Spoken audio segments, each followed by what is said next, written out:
Hello student, आप लोग कैसे हैं। आशा करते हैं आप लोग अच्छे होंगे। तो स्वागत है आपका अपना YouTube channel success gateway point पे। आज के इस वीडियो में हम 10वीं कक्षा के एसएसटी के जो कि आपदा प्रबंधन है, इस चैप्टर से संबंधित कुछ सब्जेक्टिव क्वेश्चन बताने वाले हैं जो कि आपको बोर्ड एग्जाम के लिए काफ़ी महत्वपूर्ण रहेगा। तो इस वीडियो को लास्ट तक देखते रहिए। और अभी तक इस चैनल को सब्सक्राइब नहीं किया है तो प्लीज़ सब्सक्राइब कर दें और बेल आइकन को भी दबा दें ताकि आने वाली वीडियो सबसे पहले आप तक पहुँचे। तो शुरू करते हैं, देखते हैं क्वेश्चन। तो सबसे पहला क्वेश्चन में कहता है कि भूकंप क्या है और इससे बचाव के किन्हीं दो उपायों का उल्लेख करें। मतलब जो है भूकंप क्या है और इससे कैसे बचा जाता है, उनमें से किन्हीं दो उपयोगों को उल्लेख करें यानी बताएं। तो सबसे पहले देखते हैं कि पृथ्वी के आंतरिक भाग में अचानक जो उत्पन्न कंपन होता है, ठीक है, कंपन को भूकंप कहते हैं। अचानक जो उत्पन्न कंपन जो होता है उसको क्या कहते हैं, भूकंप कहते हैं। भूकंप की तीव्रता को रिक्टर स्केल पर मापते हैं। ऑब्जेक्टिव के लिए बहुत महत्वपूर्ण है। बोलेगा कि भूकंप की तीव्रता किस स्केल से या किस चीज़ से नापते हैं, तो उसका आंसर हो जाएगा रिक्टर स्केल। तो आप लोग याद रखिएगा, भूकंप एक प्राकृतिक आपदा है। ये भी ऑब्जेक्टिव के लिए बहुत इंपॉर्टेंट है।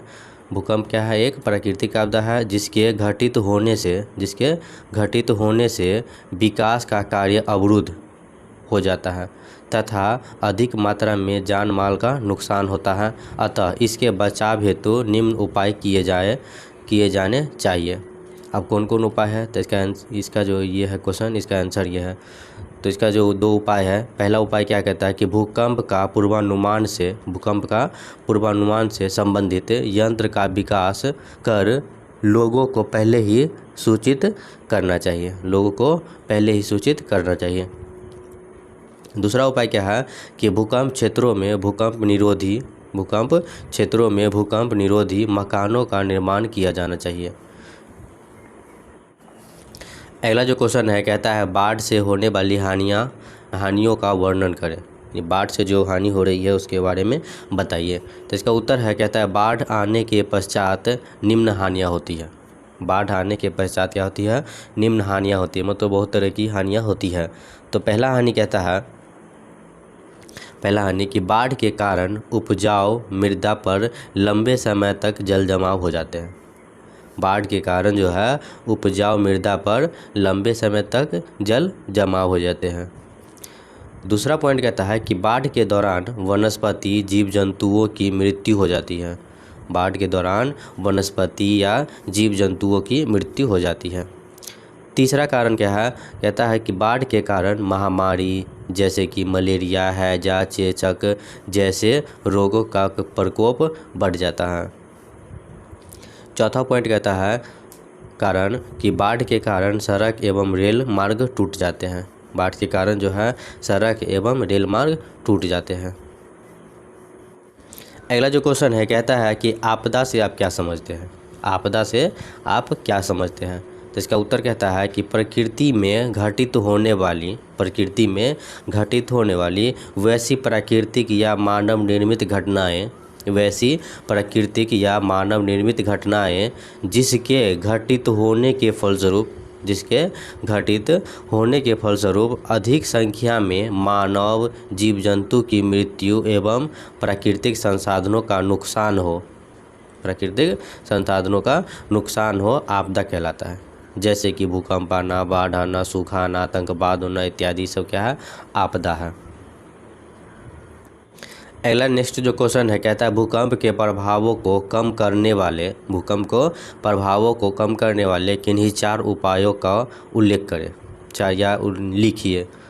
ठीक है, तो इसका उत्तर है, कहता है भूकंप एक प्राकृतिक आपदा है जिसके घटित होने से विकास का कार्य अवरुद्ध हो जाता है। अवरुद्ध हो जाता है यानी रुक जाता है तथा अधिक मात्रा में जान माल का नुकसान होता है। अतः इसके बचाव हेतु निम्नलिखित उपाय किए गए हैं। तो पहला जो उपाय है कहता है कि भूकंप का पूर्वानुमान से संबंधित यंत्र का विकास कर लोगों को पहले ही सूचित करना चाहिए। ये पहला उपाय है। दूसरा उपाय कहता है कि भूकंप क्षेत्रों में भूकंप निरोधी मकानों का निर्माण किया जाना चाहिए। भूकंप निरोधी का निर्माण किया जाना चाहिए। तीसरा उपाय है कि भूकंप क्षेत्र में निवास करने वाले लोगों को विशेष प्रशिक्षण देकर प्रशिक्षित किया जाना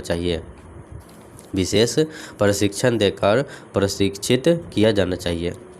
अगला चौथा जो पॉइंट है कहता है कि भूकंप के दौरान खुले मैदानी क्षेत्रों में रहना चाहिए। भूकंप के जो दौरान है, भूकंप जो आते हैं तो उस टाइम जो है खुले मैदान में रहना चाहिए। अगला पांचवा जो पॉइंट है कहता है सरकारी एवं गैर सरकारी संगठनों के द्वारा राहत कार्य किया जाना चाहिए। अगला जो पॉइंट है कहता है विद्यालय एवं महाविद्यालय स्तर पर छात्रों को विशेष प्रशिक्षण दिया जाना चाहिए।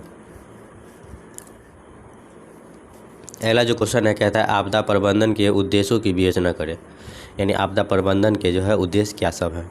तो इसका उत्तर है आपदा प्रबंधन की आवश्यकता आपदा के पूर्व एवं पश्चात होने वाली क्षति को कम करने या बचने से है। आपदा प्रबंधन का जो मतलब है कहता है कि आपदा के पूर्व यानी पहले एवं पश्चात होने वाली क्षति को कम करने या बचने से है। ठीक है। प्राकृतिक आपदा या मानव निर्मित आपदा इत्यादि जो है के घटित होने से अधिक मात्रा में जैविक एवं अजैविक संसाधनों का नुकसान होता है। जैविक एवं अजैविक संसाधनों का नुकसान होता है। इसी संदर्भ में लोगों को विशेष प्रशिक्षण देकर इसके प्रभाव को कम करना आपदा प्रबंधन कहलाता है। अगला जो क्वेश्चन है कहता है आपदा के विभिन्न प्रकारों का वर्णन करें। आपदा के जो प्रकार है उसका वर्णन करें। तो इसका उत्तर है कि आपदा दो प्रकार के होते हैं। पहला जो है प्राकृतिक आपदा होता है और दूसरा जो है मानव निर्मित आपदा होता है। तो प्राकृतिक आपदा जो है जैसे कि भूकंप आना, बाढ़ आना, सूखा आना, भूस्खलन होना, चक्रवात होना, सुनामी आना आदि सब जो है ये प्राकृतिक आपदा है। दूसरा में जो है मानव निर्मित आपदा जैसे कि सड़क दुर्घटना, रेल दुर्घटना, आग लगना, आतंकवाद, युद्ध करना, ये सब जो है मानव निर्मित आपदा होती है। ये बहुत इम्पोर्टेंट चीज़ है। ठीक है। ये जो है हर एग्ज़ाम में 10वीं कक्षा के हर एग्ज़ाम में आते रहता है जो कि आपदा से संबंधित रहता है। कभी पूछेगा कि भूकंप जो है कौन सी आपदा है, प्राकृतिक आपदा या मानव निर्मित आपदा है। तो आप लोग इसको बहुत अच्छे से याद कर लीजिए ताकि प्रॉब्लम ना हो ऑब्जेक्टिव बनाने में। इसमें दे देगा कि रेल दुर्घटना जो है कौन सी आपदा है या बोलेगा कि निम्नलिखित में से कौन मानव निर्मित आपदा है या प्राकृतिक आपदा है। मानव निर्मित आपदा अलग क्वेश्चन आएगा और प्राकृतिक आपदा अलग क्वेश्चन आएगा। कभी आ जाएगा कि निम्नलिखित में से बताइए कि प्राकृतिक आपदा कौन है, तो इसमें से 3 ऑप्शन दे देगा, इसमें से एक ऑप्शन दे देगा। तो इसमें से जो प्राकृतिक आपदा है उसमें टिक लगाना है।